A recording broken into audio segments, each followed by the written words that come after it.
hit, hit.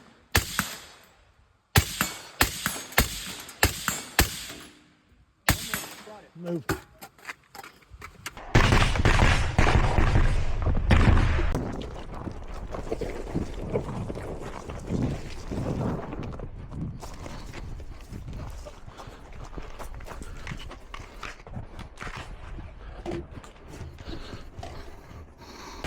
Hit!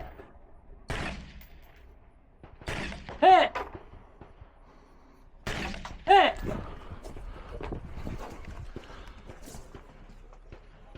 Hit! Hit!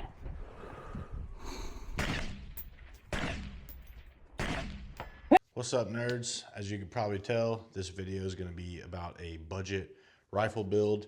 This is not going to be crazy inexpensive, nor is it going to be a real cheap quality parts gun, because I don't really believe in doing that. I have owned PSAs before and they're fine, I guess, but we really should strive to do better things. So I want to show you what I believe to be a solid entry level rifle. Full disclosure, the gun itself was given to me almost a year ago now, and I had my doubts, but I'm right at 4,000 rounds through it without cleaning it, and I've had zero malfunctions.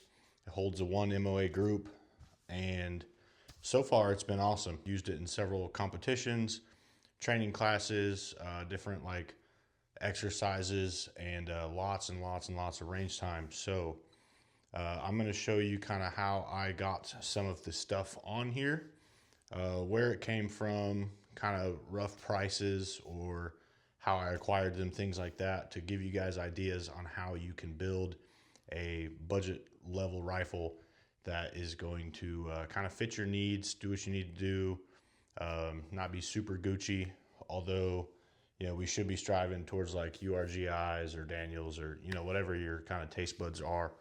But this is the SIGWO SIX-15 MK2. So this is a 10.5 inch 5.56 rifle. So far, I really dig it. I do need to SBR it now that those are free, but I haven't gotten around to it yet. So we're gonna go tip all the way to the butt and just kind of show you guys what I like, some things I maybe don't like, and kind of give you some direction on not necessarily this rifle. You don't have to buy this one. You can, you're more than welcome to. It's served me well so far, but you don't have to buy this one. You just need to find something that's going to work within your budget, and then figure out how to match the rest of your budget. You know, if your budget is $2,500, don't spend $2,500 on the gun and then have nothing left for optics or other things like that. Or if your budget's $2,500 this month and you want to buy a gun and set it to the side, and then next month you want to buy optics, you know, that's a valid course to go as well. Let's start from the top here. This can was actually sent to me by cmmg, so I will include the price, but I did not pay for that. But before this can, I was running the Otter Creek Labs Polonium 5.56 dedicated can. I dig it a lot. It's about 2 or 3 inches longer than this one, 6 baffles versus 7. But this is the cmmg zeroed 5.56K. I like it a lot so far. I am testing it for them, so full review to come out probably in the next month or so. But we want to start with the suppressor, because, I mean, maybe not start, but we want a suppressor on a gun in 2026 because they're awesome and it's important. Keeps your ears safe, keeps your friends' ears safe. Don't be shooting loud breaks next to your homies. That sucks to be on the receiving end of. Under here, I do have the people that made this rifle, SIGWO, also make muzzle brakes. This is the SIGWO Hush Point. Basically, it's just a brake with Plan B threads on it, so that all my cans have Plan B. I can just swap them out as I see fit. Next thing here is a Die-Free Co. Full Stop. This is their only current non-polymer piece that they make. This is like aluminum. It's got some gritty texture on the front, little finger stop here. You can run it either direction you want. I run mine pretty far forward, but I probably could back it off half a spot here. But this is just for barricades. So if I'm shooting against pallets or VTACs or anything like that, I just like to push that into it.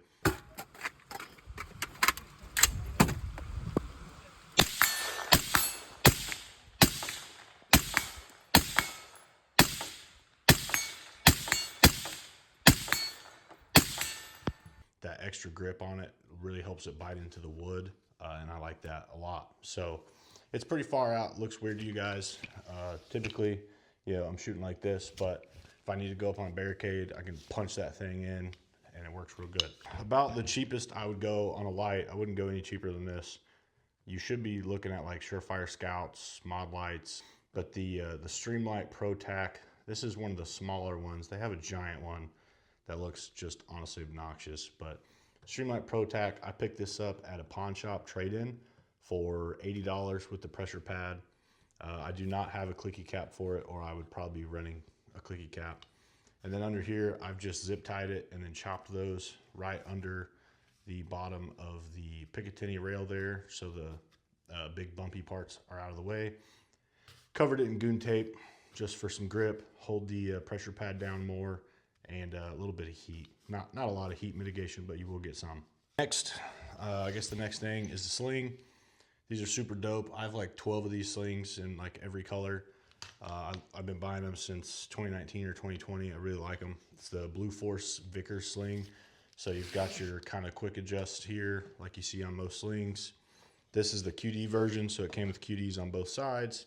I added the little mag pull QD slot in the M-lock there, because this rail does not have a QD mount in it, which is fine. I go back and forth on whether I want it built into the rail or not. Those can get wallered out, which is annoying. These little M-lock things, if they get wallered out, whatever, just buy another one. They're 20 bucks, so who cares? Next thing, we'll kind of talk about this whole optic setup in one kind of fell swoop. So these are Unity fast mounts and Unity flip to center risers. This is a holosun 403C. I do have an aim point that I could put on this. Honestly, I expected this holosun to die. It's been on it for the life of this gun so far, about a year, plus a little bit more. So probably about 6,000 rounds. Hasn't lost zero, hasn't done any weird stuff. I drop it, there's scratches all over it. I have banged it on some stuff, and it holds good. So it's got a T2 footprint. I think it was 260 or 270, something like that. Really solid little micro red dot. And so far, it's good. I think these ones are discontinued, the 403R 2 MOA. So pretty solid, but it is discontinued. And I think the 515 is the next one up, the next step up. So maybe try those, but T2 or aim point duty are better options. So far though, I do just like the holosun 403. And then in the flip to center mount back here, we have a primary arms 3x magnifier. I want to say these are around 150 bucks. I actually got these mounts and the magnifier used in a trade. So we're at $80, $260, so $340, and then I got these in a trade. So I mean, if we could factor in the price of a trade, it's whatever, but it was a big trade, lots of stuff. These just came in it. So shout out my boy that traded me these, Shibby. That was awesome. These are sick. The reason I like this flip to center so much is it is QD, so you can just pop this whole mount off, stuff it in a pouch if you don't want to carry it and you just want to run the dot, or you just push it down and you just run your dot like normal. And if you want to see stuff a little bit farther, get a better sight picture, you just push it up with a thumb.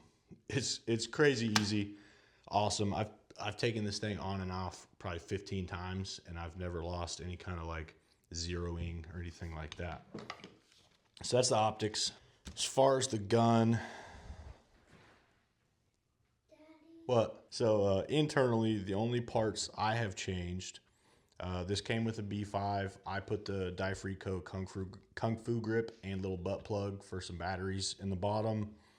It has a Rise. Well, it has a cmmg 0 trigger, which is a little cassette trigger made by Rise. I like it. It's fine, but you could throw a Geisley in here or a LaRue MBT, or kind of whatever your flavor is. Factory everything else. There was a different ambi selector on here, although in my testing I didn't like it. It kept falling apart. It was used an Allen key thread through screw, and it just kept coming undone and falling off. So I told them that. They got rid of that. I did buy this Radian 45, but They build all the guns factory now with radians in them, so that's not something you would have to concern yourself with. I believe this is factory charging handle. Yep. Factory everything else. They do put the caliber on here, which sometimes I like it, sometimes I don't. I kind of just wish it was just black, but it's fine. It's not really an important piece of the gun. Next thing is this is the, I'm just looking at it, the fastback buffer tube. So this is what came on it. It's fine. It's just a buffer tube with a SBA 5 brace on it. Nothing crazy. You know, you can upgrade this stuff more. You can upgrade this stuff more. You guys can pretty much do whatever you want to it. I was just kind of trying to show a budget rifle. So I think all in all, if you were to buy this, the full rifle is about $1,500, 2,000, 2080. Got it in a trade, $80, so 2160 plus the Kung Fu grip, and this is 60. So for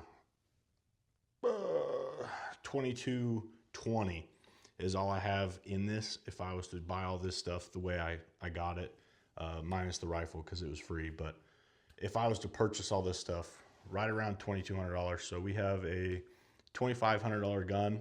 Even if we factor in some of the price of the mounts and stuff, we're still 25 and under. So solid budget entry build.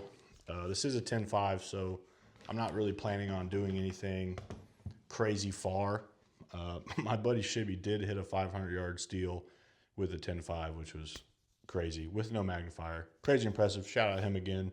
That was insane to watch. It's got everything I need and nothing I don't for a 10.5, kind of easy to maneuver overall rifle. And for the cost, you know, it's really held up really, really well. It's going to be better than your PSAs, your Black Rains, your BCAs, definitely better than Anderson's, definitely better than Radical.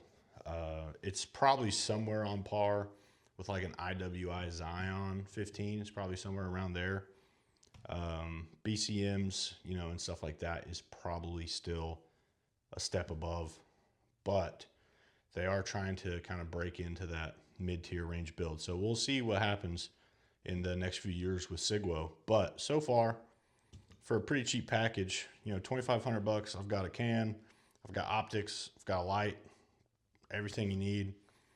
You could add a, you know, like a Tiger Claw or something. I've put those on here a bunch. You've got extra battery storage, decent trigger, solid ambies, and a brace. So that's my current budget build. I am working on some other stuff. I'm doing a Mark 18 right now. I've got a 16 that PSA that needs to be brought back to life just to show, I want to show that they do work and kind of do some comparisons. So this is my budget rifle build. Hopefully that gives you guys some form of inspiration. Save your money, buy the stuff you guys want that you know you're not going to have to replace in the near future, and it'll treat you better, it'll do better for you. This is absolutely the least expensive gun that I would recommend buying, at least right now. So I do actually really like this gun. It was free, but I'm trying to be unbiased. I just do genuinely actually really like it. I like the 10.5. I like that it works. I haven't cleaned it and all 4,000 rounds have been suppressed. So for that, like, we've got some serious workhorse action going on here. So shout out to those guys. They built a pretty solid setup in the 10.5 5.56 and very impressed with it. So be thinking about how you guys can pinch pennies, you know, drink less monsters, suck on less Zins, go hit up a street corner if you need to. Whatever you guys got to do, get you something quality, or at least working towards it, that is going to protect you guys and your family, and God knows what else you may need to do with it. But work on something better. Don't be buying high point carbines. Don't be buying cheap nonsense that sucks. Just find something nice that you guys are going to like, and then get better and be better. Thanks, guys.